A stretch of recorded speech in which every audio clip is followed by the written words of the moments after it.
और चलिए अब सीधा रुख करेंगे राजधानी भोपाल की ओर, जहां रविंद्र भवन में आज हिंदी दिवस के उपलक्ष्य में विशेष कार्यक्रम का आयोजन किया जा रहा है, जिसमें मुख्यमंत्री डॉक्टर मोहन यादव ने भी शिरकत की है। आदरणीय एमपी नामदेव जी हमारे बीच उपस्थित हैं। तो दिव्य सज्जनों, हिंदी आप सबका एक बार फिर हार्दिक स्वागत है, हार्दिक अभिनंदन है। माननीय मुख्यमंत्री जी, आपके आगमन के पहले हमारे जो आज सम्मान अलंकरण से विभूषित होने वाली विभूतियां हैं, वे मंच पर पधार चुकी हैं। और आपको बताना चाहेंगे कि न केवल मध्य प्रदेश, भारत, बल्कि सुदूर देशों में हिंदी की ध्वजा को फहराने वाले ऐसे हिंदी सेवी, हिंदी प्रचारकों को आज विभिन्न सम्मानों से, आपके कर कमलों से हम सम्मानित करने जा रहे हैं। जैसे कि भारतीय परंपरा है, मंगल दीप दान करना, ऐसे अनुष्ठानों का शुभारंभ करते आए हैं माननीय मुख्यमंत्री जी और मंचासीन सभी। अंधेरे से उजाले की ओर जाने की हमारी सनातन आकांक्षा जीवन को होती है, जिसमें हम कहते आए हैं, ऋषि परंपरा पुकारती है, शुभम करोति कल्याणम आरोग्यम धन संपदाम शत्रु बुद्धि विनाशाय दीपम ज्योति नमोस्तुते। इसके साथ वाग्देवी वीणा पाणी, ज्ञान की देवी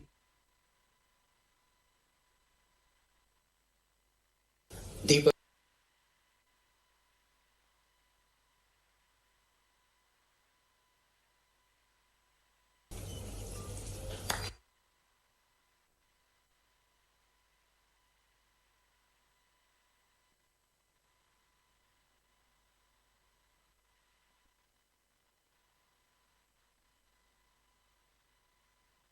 ये 5 सम्मान और 2022 और 2023 इन 2 वर्षों के लिए आज हम ऐसे 10 संस्था और विभूतियों को विभिन्न श्रेणियों के आधार पर माननीय मुख्यमंत्री जी के कर कमलों से सम्मानित करेंगे। माननीय संस्कृति मंत्री जी, जिनका परिचय मैं आपसे दे रहा था, और उनकी साहित्यिक अभिरुचि और हिंदी के प्रति प्रेम को लेकर जो मैंने अपनी बात रेखांकित की थी, उसे एक बार फिर रेखांकित करते हुए बहुत ईमान के साथ, आदर के साथ मैं निवेदन करना चाहूंगा, वे आए और हिंदी दिवस पर आप सबका अभिवादन करें और इस सम्मान अलंकरण के बहाने आपसे कुछ बातें करें। आदरणीय संस्कृति मंत्री श्री धर्मेश सिंह लोधी जी।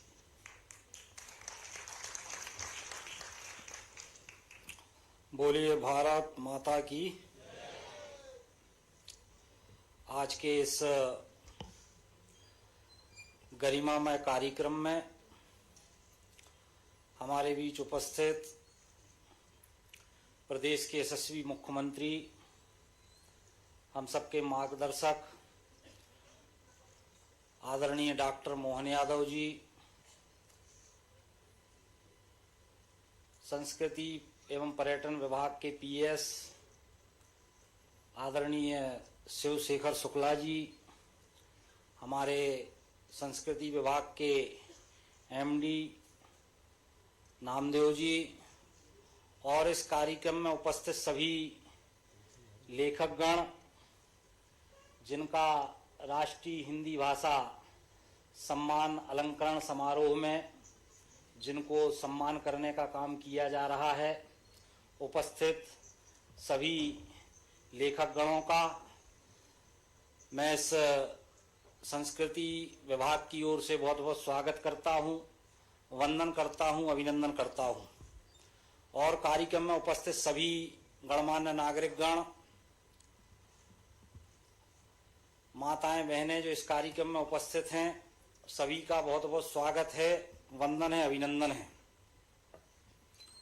साथियों, जैसा कि हम सब जानते हैं कि आज हिंदी दिवस है, और हिंदी दिवस के अवसर पर मैं कहना चाहता हूं कि सागर में मिलती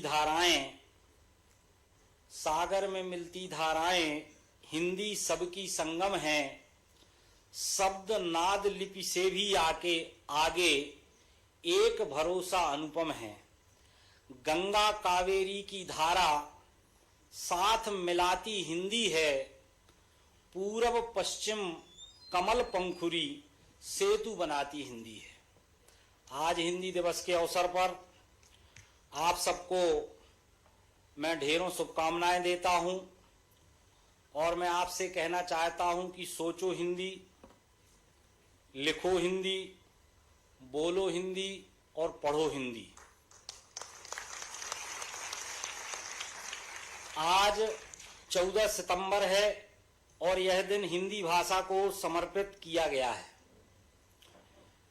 देश को एकता के सूत्र में बांधने वाली हिंदी सिर्फ एक भाषा नहीं बल्कि भावों की अभिव्यक्ति है। हमारे लिए, हमारे समाज के लिए और देश के लिए हिंदी की कितनी ज्यादा अहमियत है, इसी को ध्यान में रखकर हर वर्ष 14 सितंबर के दिन को हिंदी दिवस के रूप में हम सब लोग मनाते हैं। आज इस दिवस के अवसर पर हिंदी प्रचार और प्रसार के लिए संकल्प लेने का यह दिन है। साथियों, हिंदी मात्र संवाद का माध्यम नहीं, भारत के भावों की अभिव्यक्ति है। हमारी संस्कृति, संस्कार, व्यवहार, आध्यात्मिकता और लोकमानस की समस्त संवेदनाएं सही अर्थों में हिंदी के द्वारा ही अभिव्यक्त होती हैं। भारत को एकता के सूत्र में पिरोने के लिए हिंदी का पठन पाठन और विस्तार अत्यंत आवश्यक है। और साथियों, आज हम गर्व के साथ कह सकते हैं कि हिंदी भाषा के विस्तार के लिए हमारी सरकार, देश के यशस्वी प्रधानमंत्री माननीय नरेंद्र मोदी जी और हमारे यशस्वी मुख्यमंत्री डॉक्टर मोहन यादव जी निरंतर इसके लिए प्रयासरत हैं। आज हम देखते हैं कि टेक्निकल विषय जिनकी पढ़ाई कभी इंग्लिश में हुआ करती थी, अंग्रेजी में हुआ करती थी, आज चाहे एमबीबीएस की पढ़ाई हो, चाहे इंजीनियरिंग की पढ़ाई हो, चाहे बीटेक की पढ़ाई हो, सारी पढ़ाई हिंदी में भी उसके पाठ्यक्रम उपलब्ध हो गए हैं। और प्रसन्नता का विषय है कि हमारी जो सरकार है वो हिंदी को बढ़ावा देने के लिए निरंतर काम कर रही है। और हम सब जानते हैं कि भारत विविधताओं से भरा देश है। यहाँ अलग अलग धर्म और जाति के लोग रहते हैं, अलग अलग भाषाएं, बोलियां बोलने वाले, अलग अलग वेशभूषा, खान पान व संस्कृति के लोग रहते हैं। लेकिन ये हिंदी भाषा ही है जो देश के सभी लोगों को एकता के सूत्र में बांधने का काम कर रही है। पुनः आप सबको हिंदी दिवस की मैं बहुत बहुत शुभकामनाएं देता हूं और हिंदी दिवस के अवसर पर हम सब संकल्प लें कि अपने सारे कामकाज और बोलचाल कहीं ना कहीं हम हिंदी में करेंगे तो निश्चित रूप से हिंदी को बढ़ावा मिलेगा। और आज कहीं ना कहीं लोग अपने बच्चों को इंग्लिश मीडियम में पढ़ा रहे हैं, कहीं ना कहीं उनको लगता है कि इंग्लिश मीडियम में पढ़ाने से हमारे बच्चों का ज्यादा उत्थान होगा। इसलिए आज जो ये परिस्थितियां बनी है कि हमारे जो लोग हैं कहीं ना कहीं पश्चिम अनुकरण की ओर बढ़ रहे हैं। जब हम अपने बच्चे को इंग्लिश मीडियम में भेजते हैं और बच्चा आकर घर में आकर तुतलाकर मम्मी डैडी बोलता है तो कहीं ना कहीं हमको ऐसा लगता है कि हम प्रोग्रेसिव हो गए हैं, प्रगत हो गए हैं। इंग्लिश मीडियम में पढ़कर हम कहीं ना कहीं पाश्चात्य विचारों का अनुकरण करते हैं। जब हमारा बच्चा इंग्लिश मीडियम में पढ़कर आता है तो कहीं ना कहीं जन्मदिन मनाने का तरीका हम बदल देते हैं। मुझे याद है बचपन में जब हम जन्मदिन मनाया करते थे तो मंदिर जाया करते थे, दीप जलाया करते थे और भंडारा इत्यादि किया करते थे। लेकिन जैसे ही बच्चा इंग्लिश मीडियम में पढ़कर आता है तो वो अपने जन्मदिन मनाने का तरीका बदल देता है। वो आप देखते होंगे केक लाएगा, केक के ऊपर मोमबत्ती जलाएगा और उस जली हुई मोमबत्ती को फूंक कर बुझाएगा। जबकि हमारे पूर्वज ना जाने कब से कहते रहे कि अस्तो मां सदगमय तमसो मां ज्योतिर्गमय, मतलब असत्य से सत्य की ओर जाओ और अंधकार से प्रकाश की ओर जाओ। लेकिन इंग्लिश मीडियम में पढ़कर बच्चा आता है तो मोमबत्ती जलाता है और उसको फूंक कर बुझाता है, मतलब प्रकाश से अंधकार की ओर जाता है। और जब वो फूका हुआ और थुका हुआ केक सबको खिलाता है तो ऐसा लगता है जैसे हम कुछ प्रोग्रेस हो गए, प्रगत हो गए। तो कहीं ना कहीं हिंदी भाषा का जब हम प्रयोग करते हैं तो अपनी भारतीय संस्कृति के भी हम निकट आते हैं, हम अपने संस्कारों के भी निकट आते हैं, हम अपने पूर्वजों के भी निकट आते हैं, हम अपनी गौरवशाली परंपराओं के निकट आते हैं। तो मुझे लगता है कि आज हिंदी दिवस के अवसर पर हम सब लोग संकल्प लेके जाएं कि पश्चिम अनुकरण की अपेक्षा हम अपने गौरवशाली इतिहास को, गौरवशाली अतीत को याद करते हुए हिंदी भाषा का अधिक से अधिक प्रयोग करेंगे, हिंदी बोलेंगे, हिंदी पढ़ेंगे, हिंदी लिखेंगे और हिंदी सोचेंगे। तो पूरा देश आज हिंदीमय हो और आगे चल के, चूंकि हमारी जो राष्ट्रीय शिक्षा नीति आई है उसमें भी हमारे यशस्वी प्रधानमंत्री डॉक्टर नरेंद्र मोदी जी ने और हमारे यशस्वी मुख्यमंत्री डॉक्टर मोहन यादव जी ने हिंदी के प्रयोग का पर बड़ा जोर दिया है और सारे पाठ्यक्रम हिंदी में उपलब्ध कराए हैं। तो निश्चित रूप से हिंदी हमारी सरकार में निरंतर आगे बढ़ रही है। पुनः आप सभी को हिंदी दिवस की मैं बहुत बहुत शुभकामनाएं देता हूं और हिंदी दिवस का ये दिन मंगलमय हो और हम सब आगे बढ़े, इतनी ही बात मैं करना चाहता था। बोलिए भारत माता की। बहुत बहुत धन्यवाद।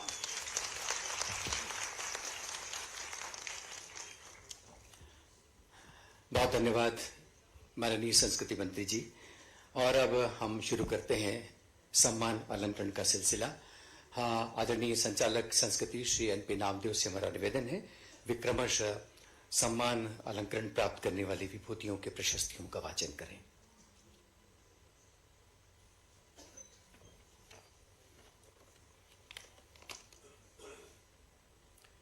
सर्वप्रथम राष्ट्रीय सूचना प्रौद्योगिकी सम्मान वर्ष 2022 सम्मानित संस्था डिजिटल इंडिया भाषणी संस्थान दिल्ली।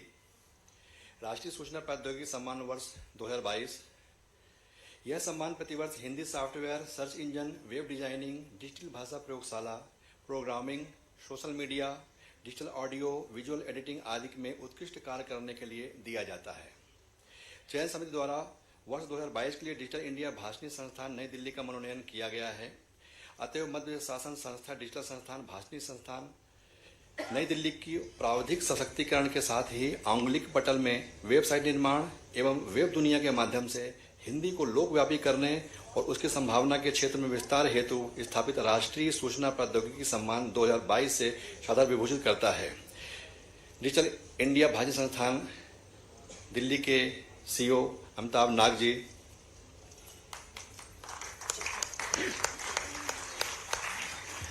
जैसा कि आदरणीय संचालक महोदय ने निवेदन किया, डिजिटल इंडिया भाषणी संस्थान नई दिल्ली के सीईओ श्री अमिताभ नाग राष्ट्रीय सूचना प्रौद्योगिकी सम्मान 2022 ग्रहण कर रहे हैं। आपको बता दें कि सम्मान निधि 5 लाख रुपए की और शॉल, नरियल, ये उत्कीर्ण प्रशस्ति और गुलदस्ता भेंटकर अभिनंदन किया जा रहा है। और इसके बाद वर्ष 2023 राष्ट्रीय सूचना प्रौद्योगिकी सम्मान वर्ष 2023 सम्मानित श्री अमकेश्वर मिश्रा भोपाल। यह सम्मान 2023 का श्री अमकेश्वर मिश्रा भोपाल को बधाई किया जा रहा है। आईटी के क्षेत्र में हिंदी जगत की आवश्यकताओं की पूर्ति के लिए निरंतर प्रयासरत तथा पेशेवर तकनीकी कौशल एवं संवर्धन के लिए कार्यरत श्री अमकेश्वर मिश्रा कंप्यूटर तथा आईटी के हिंदी भाषा के पथ प्रदर्शक की भूमिका निभाने वाले हिंदी भाषा का एक विशिष्ट नाम है। अतएव मध्य शासन श्री अमकेश्वर मिश्रा भोपाल को प्राविधिक सशक्तिकरण के साथ ही आंगलिक पटल में वेबसाइट निर्माण एवं वेब दुनिया के माध्यम से हिंदी को लोकव्यापी करने और उनकी संभावना के क्षेत्र में विस्तार हेतु स्थापित राष्ट्रीय सूचना प्रौद्योगिकी सम्मान वर्ष 2023 से सादर विभूषित करता है।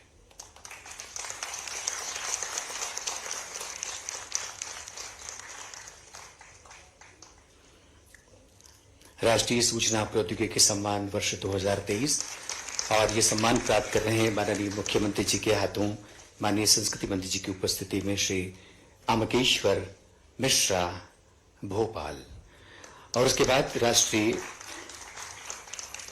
निर्मल वर्मा सम्मान 2022 प्रशस्ति वाचन आदरणीय संचालक संस्कृति।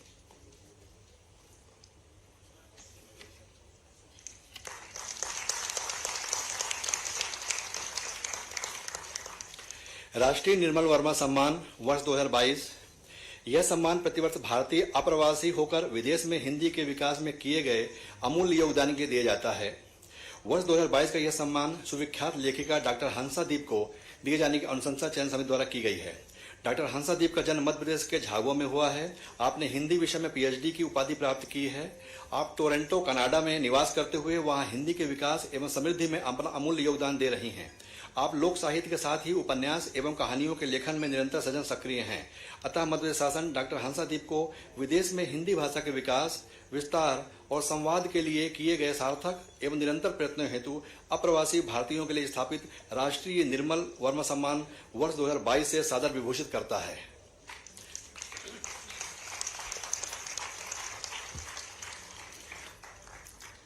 राष्ट्रीय निर्मल वर्मा सम्मान 2022 और इस सम्मान से अलंकृत हो रही हैं डॉक्टर हंसादीप, टोरंटो कनाडा से।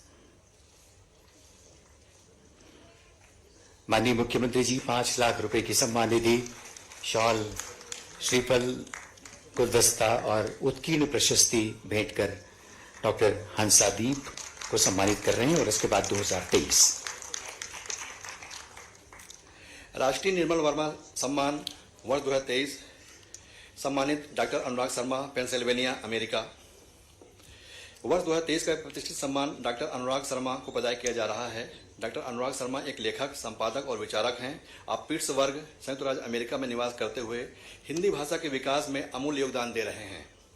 आपकी कथाएं पाठकों को अपनी अंतिम पंक्ति तक बांधे रखने में सक्षम है। आपकी कहानी पढ़ते हुए अक्सर पाठकों को निजी संस्मरण की अनुभूति होती है। लिखना, पढ़ना, वार्ता और सामाजिक संवाद डॉक्टर अनुराग शर्मा की अभिरुचि है। आपके तकनीकी प्रपत्र अंतर्राष्ट्रीय संस्थानों में पढ़े गए हैं तथा प्रकाशित हुए हैं। अतः मध्य प्रदेश शासन डॉक्टर अनुराग शर्मा को विदेश में हिंदी भाषा के विकास, विस्तार और संवाद के लिए किए गए सार्थक एवं निरंतर प्रयत्नों हेतु अप्रवासी भारतीयों के लिए स्थापित राष्ट्रीय निर्मल वर्मा सम्मान वर्ष 2023 से सादर विभूषित करता है।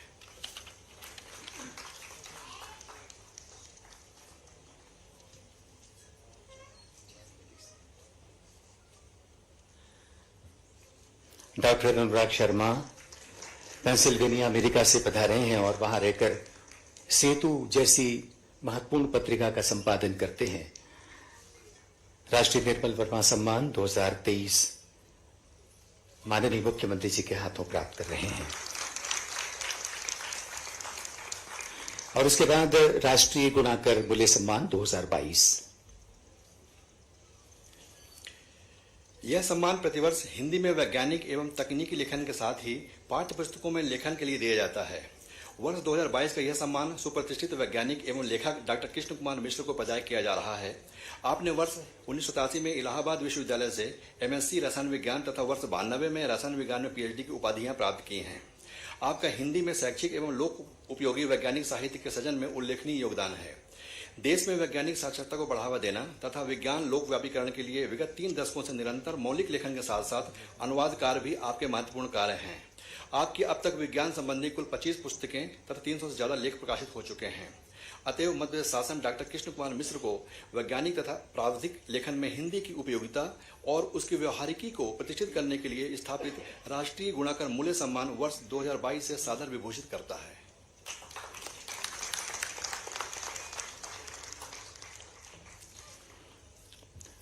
राष्ट्रीय गुणाकर मूल्य सम्मान विज्ञान लेखन के लिए विशेष रूप से परिकल्पित है और वर्ष 2022 का यह पुरस्कार जैसा कि आप देख रहे हैं डॉक्टर कृष्ण कुमार मिश्र मुंबई प्राप्त कर रहे हैं। और इसके बाद वर्ष 2023 राष्ट्रीय गुणाकर मूल्य सम्मान वर्ष 2023 श्री देवेंद्र मेवाड़ी, दिल्ली को प्रदान किया जा रहा है। श्री देवेंद्र मेवाड़ी ने वनस्पति शास्त्र में एमएससी, हिंदी में MA तथा PG डिप्लोमा की उपाधियां प्राप्त की हैं। हिंदी साहित्य लेखन के क्षेत्र में आपका योगदान अतुलनीय है। आपकी मौलिक पुस्तकों में विज्ञान नामा, विज्ञान प्रसंग, 10 कहानियां, कोख, भविष्य तथा बाल विज्ञान साहित्य में विज्ञान, 12 मासा, सौरमंडल की सैर, विज्ञान और हम इत्यादि शामिल है। आप विगत 6 दशकों से देश की विभिन्न पत्र पत्रिकाओं में लेखन कार्य कर रहे हैं। आपने धर्मयुग, साप्ताहिक हिंदुस्तान, दिनमान, जनसत्ता, नवभारत प्रमुख है। अब तक प्रमुख 3500 से अधिक मौलिक वैज्ञानिक लेख आपके प्रकाशित हो चुके हैं। अतः मध्य प्रदेश शासन श्री देवेंद्र मेवाड़ी नई दिल्ली को वैज्ञानिक एवं प्रावधिक लेखन में हिंदी की उपयोगिता और उसकी व्यवहारिकी को प्रतिष्ठित करने के लिए स्थापित राष्ट्रीय गुणाकर मूल्य सम्मान वर्ष 2023 से सादर विभूषित करता है।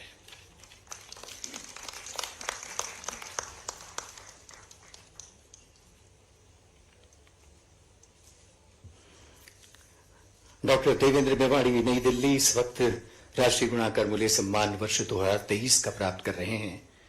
एक बार फिर बता दें, माननीय मुख्यमंत्री जी शॉल, श्रीफल, 5 लाख रुपए की सम्मान निधि भेंट कर, उत्कीर्ण प्रशस्ति भेंट कर आदरणीय देवेंद्र जी का अभिनंदन स्वागत कर रहे हैं। और उसके बाद राष्ट्रीय हिंदी सेवा सम्मान 2022। यह सम्मान प्रतिवर्ष अहिंदी भाषी लेखकों और साहित्यकारों को लेखन सृजन में हिंदी की समृद्धि के लिए दिया जाता है। वर्ष 2022 का यह सम्मान हिंदी साहित्य लेखन एवं हिंदी भाषा के प्रचार प्रसार में सक्रिय डॉक्टर दामोदर खड़से को दिया जा रहा है।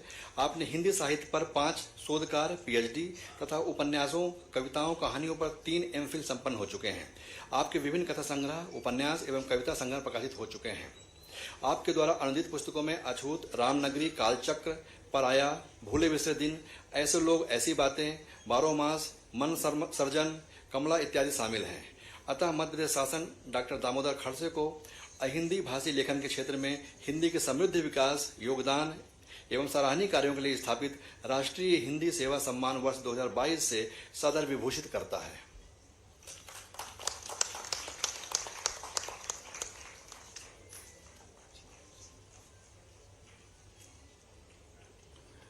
डॉक्टर दामोदर खड़से, पुणे। मराठी भाषी, हिंदी भाषी होकर भी हिंदी को लेकर लगातार सक्रिय और अपने बहुआयामी लेखन से हिंदी को समृद्ध करने वाले राष्ट्रीय हिंदी सेवा सम्मान से सादर विभूषित हो रहे हैं। और इसके बाद वर्ष 2023 का यह सम्मान वर्ष 2023 का यह सम्मान सुप्रतिष्ठित हिंदी साहित्यकार एवं लेखक डॉक्टर मनमोहन सहगल को प्रदान किया जा रहा है। आपने हिंदी तथा दर्शन शास्त्र में MA, BT, PhD एवं D.Litt की उपाधि प्राप्त की है। आप देश के विभिन्न प्रतिष्ठित संस्थानों में प्राध्यापक, रीडर, अध्यक्ष, आचार्य एवं वरिष्ठ अन्वेषक के रूप में अपनी सेवाएं प्रदान कर चुके हैं। आपने हिंदी साहित्य के क्षेत्र में महत्वपूर्ण आयाम स्थापित किए हैं। आपकी मौलिक रचनाएं, जिनमें गुरु ग्रंथ साहिब, एक सांस्कृतिक सर्वेक्षण, संत गुरु अंगदेव आदि शामिल हैं। आपके मौलिक उपन्यासों में जिंदगी और जिंदगी बदलती करवटें, कश्मीर की कसक, एक और रक्त बीज, नरमेध, घटता बढ़ता चांद, समझौते से पहले, सुर मिले मेरा तुम्हारा, काला सच इत्यादि शामिल है। अतः मध्य प्रदेश शासन डॉक्टर मनमोहन सहगल को अहिंदी भाषी लेखन के क्षेत्र में हिंदी के समृद्ध विकास, योगदान एवं सराहनीय कार्यों के लिए स्थापित राष्ट्रीय हिंदी सेवा सम्मान वर्ष 2023 से सादर विभूषित करता है।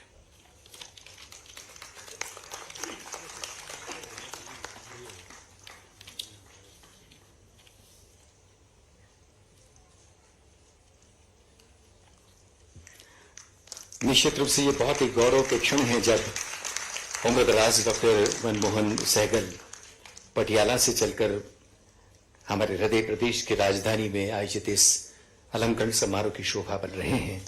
उन्होंने ये सम्मान ग्रहण किया, हम उनके कृतज्ञ हैं। राष्ट्रीय हिंदी सेवा सम्मान वर्ष 2023 का माननीय मुख्यमंत्री जी के हाथों प्राप्त कर रहे हैं डॉक्टर मनमोहन सहगल। और अब इसके बाद राष्ट्रीय फादर कामिल बुल के सम्मान। यह सम्मान प्रतिवर्ष विदेशी मूल के व्यक्ति जिन्होंने हिंदी भाषा एवं उसकी बोलियों के विकास में उत्कृष्ट योगदान दिया है के लिए दिया जाता है। वर्ष 2022 का यह सम्मान सुप्रतिष्ठित लेखिका सुश्री अतिला कोतलावल को प्रदान किया जा रहा है। सुश्री अतिला जी श्रीलंका में रहते हुए वहां के छात्रों को हिंदी भाषा सिखाने के साथ ही उन्हें भारतीय संस्कृति के निकट लाने का कार्य कर रही हैं। आपने वर्ष 2012 में श्रीलंका में सर्वप्रथम सार्वजनिक पुस्तकालय की स्थापना की है, जो आपकी सबसे बड़ी उपलब्धि रही है, जिसका लाभ श्रीलंका के प्रत्येक क्षेत्र में हिंदी पढ़ने वाले विद्यार्थी उठा रहे हैं। आप विशेष रूप से बोलचाल की हिंदी भाषा पर बल देते हुए हिंदी फिल्मों, संवादों के माध्यम से कई वर्षों से भारतीय विशेषज्ञों के सहयोग से पाठ्यक्रम चला रही हैं। हिंदी शिक्षण के साथ ही अनुवाद कार्य में भी आपकी सक्रिय भागीदारी है। अतः मध्य प्रदेश शासन सुश्री अतिला कोतलावल श्रीलंका को विदेशी मूल में के व्यक्ति द्वारा हिंदी भाषा की समृद्धि तथा उसके विकास में किए गए अमूल्य योगदान के लिए स्थापित राष्ट्रीय फादर कामिल बुल्के सम्मान वर्ष 2022 से सादर विभूषित करता है।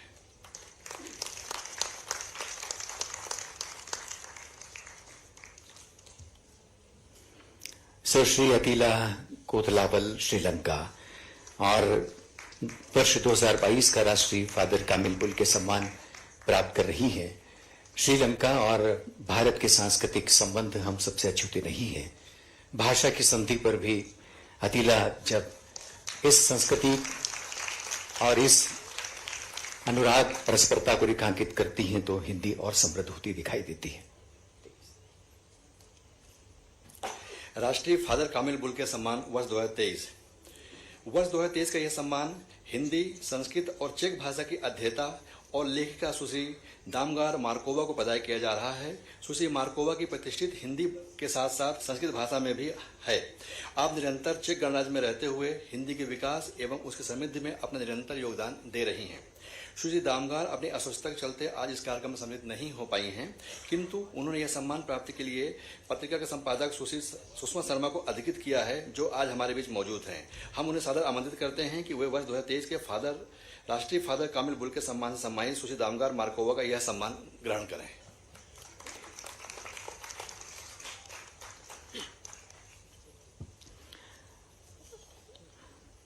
जैसा कि आपको सूचित किया गया, हमारे बीच ये सम्मान ग्रहण करने के लिए दागमार मार्कोवा स्वयं उपस्थित नहीं है, लेकिन उनके हिस्से का ये सम्मान आदरणीय सुश्री सुषमा शर्मा प्राप्त कर रही हैं। यह सम्मान उन्हें पहुंचा दिया जाएगा। हम उनके प्रति अपनी हार्दिक शुभकामनाएं प्रेषित करते हैं। तो दिव्य सज्जनों, इसी के साथ जो 5 श्रेणियों के हिंदी दिवस के और हिंदी के विभिन्न आयामों में सक्रिय विभूतियों के लिए सम्मान स्थापित किए गए। आज माननीय मुख्यमंत्री जी ने, माननीय संस्कृति मंत्री जी, आदरणीय प्रमुख सचिव संस्कृति जी और संचालक संस्कृति जी ने ये सम्मान अलंकृत भेंट किए आप सबकी साक्षी में, आप सबकी उपस्थिति में। यह बहुत ही जरूरी है कि हम सम्मान ग्रहण करने वाली विभूतियों की ओर से प्रतिनिधि वक्तव्यों को भी सुने। लिहाजा इस क्रम में सबसे पहले हम सुश्री अतिला जी को आमंत्रित करते हैं श्रीलंका से ये सम्मान ग्रहण करने के लिए ये पधारी।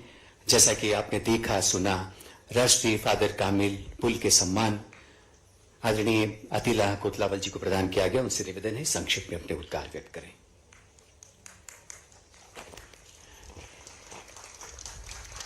गणमान्य मंच को प्रणाम। माननीय मुख्यमंत्री डॉक्टर मोहन यादव जी और सम्माननीय संस्कृति मंत्री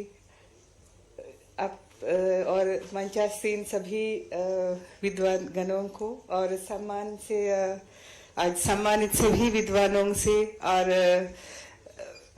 यहाँ पे पधारे आप सभी से सभी को मैं अभिनंदन करती हूँ। मैं श्रीलंका से हूँ और मेरी मातृभाषा सिंहली है और मैंने विदेशी भाषा के रूप में हिंदी सीखी। और क्योंकि आप सभी के सामने थोड़ा सा मैं अभिभूत हो रही हूँ, क्योंकि मैं भारत की भाषा में आपके सामने बात कर रही हूँ। शायद कोई कमी हो तो माफी चाहूंगी। और मैं मध्य प्रदेश सरकार को और संस्कृत विभाग को अपना आभार प्रकट करना चाहूंगी, क्योंकि जिन्होंने मुझे इस सम्मान के योग्य समझा और मेरा नाम चयनित किया इस सम्मान के लिए, जिसके लिए मैं आप सभी का आभारी हूं। और मैं गत 24 सालों से श्रीलंका में हिंदी का प्रचार प्रसार कर रही हूं, क्योंकि मुझे मालूम है मैंने कितनी मुश्किल से, क्योंकि जहाँ हिंदी का कोई बोलबाला नहीं है वहाँ पे सिंहली और तमिल का ही बोलबाला है। ऐसी जगह पे हिंदी सिखाना बहुत बड़ी चुनौती थी, लेकिन भारत से समय समय पर मुझे बहुत सहायता मिली, उस वजह से मैं आगे तक बढ़ पाई हूँ। और क्योंकि आज पहली बार ऐसे मंच में मैं बोल रही हूँ, मुझे इतना अच्छा लग रहा है। और साथ में मैं ये भी बोलना चाहूंगी, मैं मध्य प्रदेश पहुंची, भोपाल पहुंची, यहाँ की जो इतनी साफ सुथरा शहर देख के मुझे भोपाल से प्यार हो गया है। अब तक तो भारत माँ से प्यार था, हिंदी से प्यार था, अभी भोपाल से भी प्यार हो गया, क्योंकि हिंदी से मेरी पहचान है, हिंदी ही मेरी आन बान शान सब कुछ है, क्योंकि हिंदी ने मुझे विश्व तक पहुंचाया, मुझे वैश्विक बना दिया है। तो हिंदी के कारण मुझे जितना जो कुछ मिला मैं बता नहीं सकती, क्योंकि इतने सारे लोगों से मैं हिंदी में बात कर पा रही हूँ। और ये अंग्रेजी की वजह से नहीं और कोई दूसरी भाषा की वजह से नहीं, हिंदी की वजह से है। तो इतने सारे जाने माने साहित्यकारों से, कलाकारों से मुलाकात होती है। और विशेष रूप से मैं ये भी बताना चाहूंगी, सन 2012 में यहीं के पूर्व मुख्यमंत्री श्री शिवराज जी चौहान जी पधारे थे श्रीलंका में, तब मुझे सौभाग्य मिला उनके लिए दुभाषीय का काम करने का। उनके साथ मैं 4 दिन तक रही। तो इसी तरह से बहुत सारे अवसर मुझे मिले, क्योंकि वो सब हिंदी के कारण ही मिले। तो यहाँ पे मैं देख रही हूँ जितने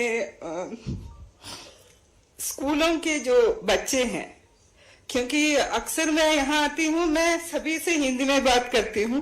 कभी कभी ये लोग मुझसे अंग्रेजी में जवाब देते हैं, तो मैं पूछती हूँ आप लोग, मैं हिंदी में आपसे बात कर रही हूँ, आप अंग्रेजी में जवाब क्यों दे रहे हैं? मैं इंडिया में हूँ तो मैं चाहती हूँ मैं हिंदी में बात करूँ। तो मैं सभी को बताना चाहूंगी, हिंदी को अपनाइए, क्योंकि मैं विदेशी होकर भी मैंने हिंदी को अपनाया, इसलिए मेरी पहचान बन गई है, हिंदी के कारण मेरी पहचान है।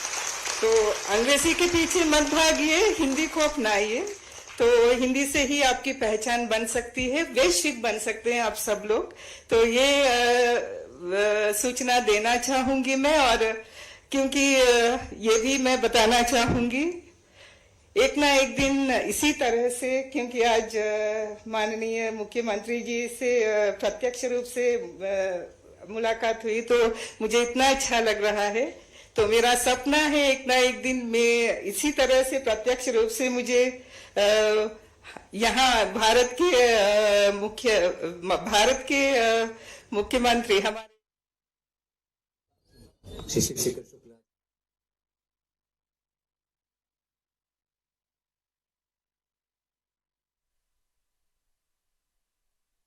जिन्होंने कहा था कि मैं क्षिप्रा सा तरल सरल बहता हूं, मैं कालिदास की शीर्ष कथा कहता हूं, मुझको न मौत भी भय दिखला सकती है, मैं महाकाल की नगरी में रहता हूं। ऐसी महाकाल की नगरी में आदरणीय डॉक्टर मोहन यादव जी वहां के सांस्कृतिक गलियारों में आवाजाही करते, न जाने कितने बिंब हमारी आंखों में हैं।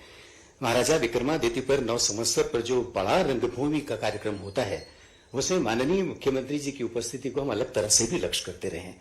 एक संस्कृति का रंगमंच और एक राजनीति का रंगमंच, लेकिन दोनों में जो बराबरी की आवाजाही बनाई।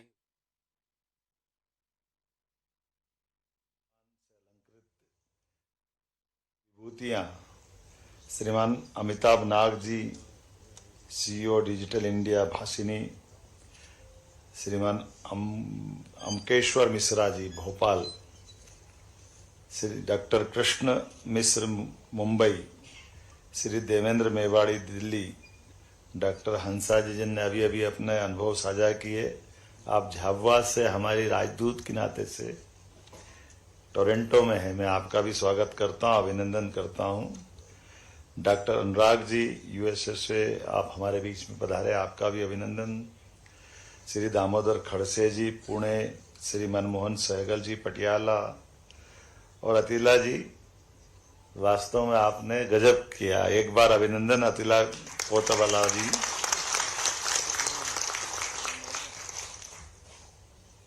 भगवान भगवान श्री राम, भगवान श्री कृष्ण, इनके आगे जीते जी श्री लगा और वो आनंद हमने महसूस किया। हम भी भारतवर्षी हैं, इस भारत देश पे गौरव करते हैं, गर्व करते हैं। लेकिन मेरे मन में प्रश्न आता था कि ये दुनिया के 200 से ज्यादा देश, एकमात्र देश है लंका जो श्री लगाता है। तो आपने सार्थक किया, मैं आपका अभिनंदन करता हूं, वंदन करता हूं।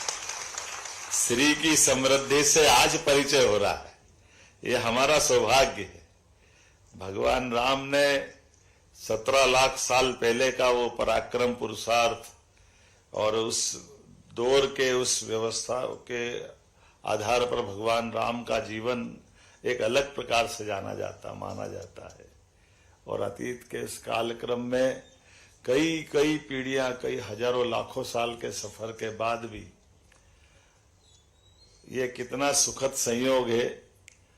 पूरे भारत की माथे की बिंदी हमारी हिंदी, उसका आनंद महसूस कर रहे हैं हम लंका से, श्रीलंका से। ऐसा लगता है कि भगवान राम का पराक्रम, पुरुषार्थ जीवंत हुआ और थोड़ा समय घट गया था। तो हिंदी की यात्रा को आगे बढ़ाने के लिए हमारे वाल्मीकि जी ने अपने जीवन का बहुत महत्वपूर्ण समय दिया, जिसके माध्यम से आज हिंदी दुनिया की सबसे ज्यादा बोली जाने वाली भाषा में से एक भाषा का गौरव पाती है। ये हमारा सौभाग्य है। मैं आपका वंदन करता हूं, अभिनंदन करता हूं। और फूक से थूक तक संस्कृति मंत्री जी आपने भी पताका अच्छी फहराई, आपको भी बताया। संस्कृति मंत्री सुसंस्कृत हो जाए और संस्कृति की धारा को संस्कार के रूप में हमको एहसास करा दे, इससे अच्छा भाग्य क्या हो सकता है। ये सौभाग्य हमारा है। ऐसी कई सारी गलतियां हम करते हैं, लेकिन मैं हिंदी के इस भाषा सम्मान समारोह में उन सारे महापुरुषों को भी याद करता हूँ। माधव सप्रे जी से लगा करके रामधारी सिंह दिनकर, हजारी प्रसाद द्विवेदी, मुंशी प्रेमचंद, कौन कौन से नाम की बात करें। और इनके साथ साथ उन सारे महापुरुषों को भी याद करता हूँ जो खुद गैर हिंदी थे, जिनने आजादी में अपना बड़ा योगदान दिया। महात्मा गांधी हिंदी के सबसे प्रबल पक्षधर, डॉक्टर श्यामा प्रसाद मुखर्जी, हमारे नेताजी सुभाष चंद्र बोस। ये जब अच्छा समय आता, अनुकूल समय आता, तो प्रतिकूलताओं में से ऐसी कई सारी अलग अलग प्रकार की धाराएं निकलती है, अलग अलग प्रकार के आशा और उम्मीद की किरणें निकलती है, जो इस अंधकारमय आकाश को जगमग कर देता है। ये हमारा सौभाग्य है। उस दौर में जब चारों तरफ अंग्रेज थे और अंग्रेजों से उस पूरे वातावरण को अंग्रेजियत ने जकड़ रखा था, ऐसे में ये अलग अलग प्रकार के सूर्य की प्रकाश की रश्मियां निकल करके हमको अपनी भाषा के लालित्य से, आत्मीयता से, आनंद से जोड़ रही थी। कितना कठिन दौर था जब अंग्रेजों के सामने उनकी अंग्रेजियत और अंग्रेज दोनों को नकारने के लिए कितनी हिम्मत चाहिए थी। बड़ा दुर्भाग्य के साथ कहना पड़ रहा है, अंग्रेज चले गए लेकिन अंग्रेजी रह गई। ये बड़ा कठिन काल है, बड़ी कठिन दौर की बात है। आज के इस दौर में हमको केवल उनको स्मरण करें जिनने हमको आजादी की उस अलख को, उस आजादी के संघर्ष का सुख देने का प्रयास किया। तो आज के इस बदलते दौर में जब हम अंग्रेज तो चले गए, लेकिन अंग्रेजियत हमको क्या क्या नुकसान कर रही है, उसका एहसास कराने के लिए हमारा पुनरावलोकन के लिए भी एक मार्ग देती है। जब हम पुराने अपने उस भाव को देखें, इसलिए हमको याद आता है, जो भरा नहीं है भावों से, जिसमें बहती रसधार नहीं। वो कितना सुंदर एक एक पंक्तियों के माध्यम से हमारे अंदर जो अपने राष्ट्रभाषा का गौरव जगाने वाले हमारे सभी कवियों ने, भारतेंदु हरिश्चंद्र से लेकर के सारे लोगों ने हिंदी की धारा के लिए।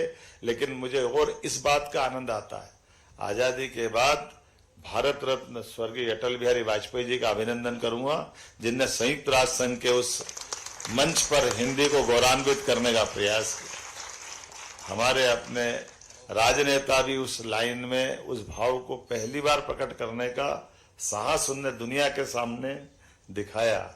और मुझे अब और आनंद तब आता है जब यशस्वी प्रधानमंत्री, यद्यपि उनको अंग्रेजी आती है, लेकिन जब भी कोई मौका आता है और मौका किसी देश का विदेशी बैठा हो सामने या विदेश के किसी महत्वपूर्ण मंच पे हो, जहां भी होते हैं वहां हिंदी का गौरव बढ़ाते हैं। यह हमारा सौभाग्य यशस्वी प्रधानमंत्री नरेंद्र मोदी जी के माध्यम से। इतना आनंद आता है जब मोदी जी बोलते हैं सबके बीच में से, और हम सब इसका एहसास कराते हैं।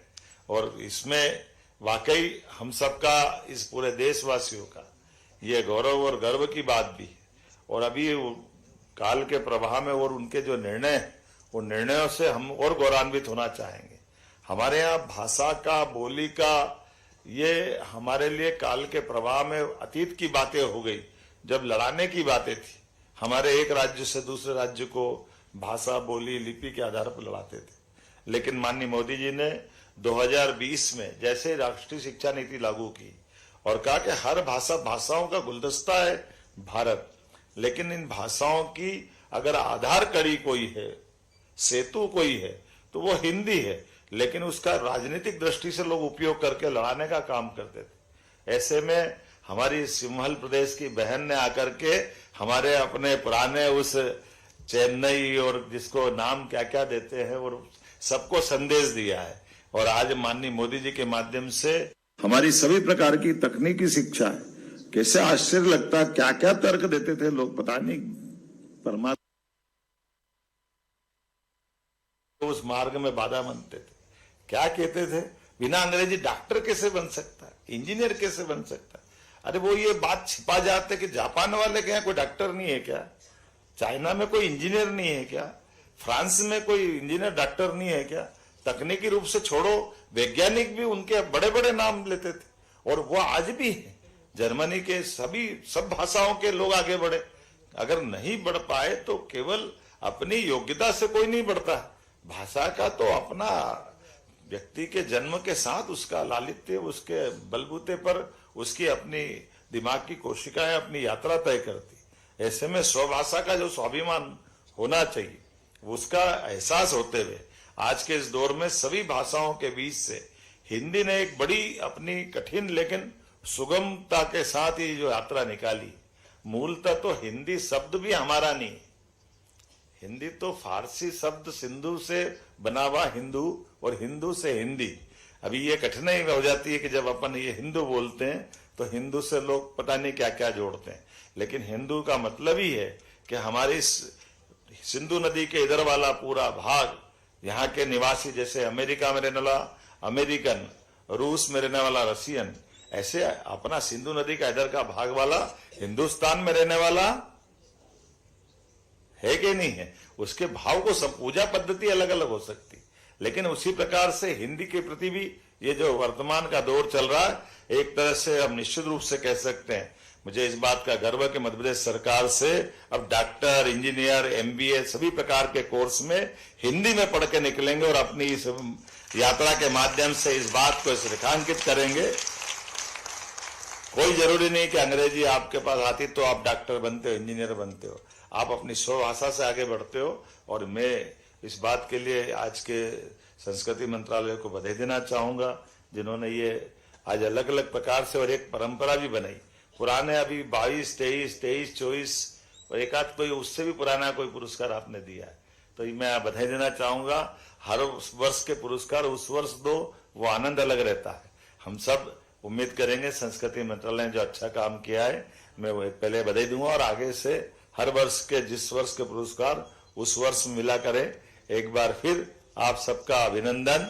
लेकिन ये भी एक जाते जाते मैं इस बात को जोड़ रहा था कि हिंदी का उद्गम कहाँ से हुआ। हिंदी का उद्गम हुआ अवधि से, है ना।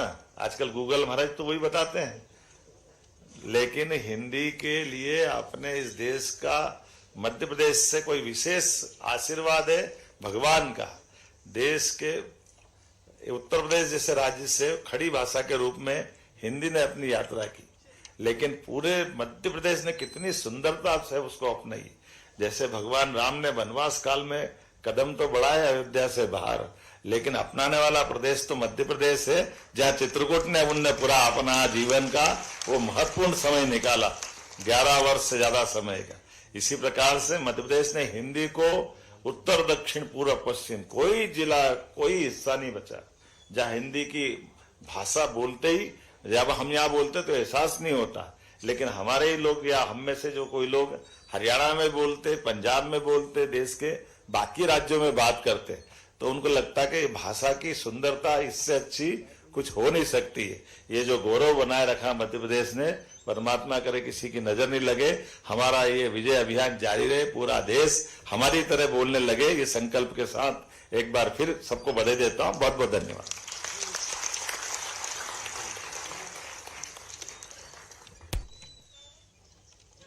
हम तो दरिया हैं।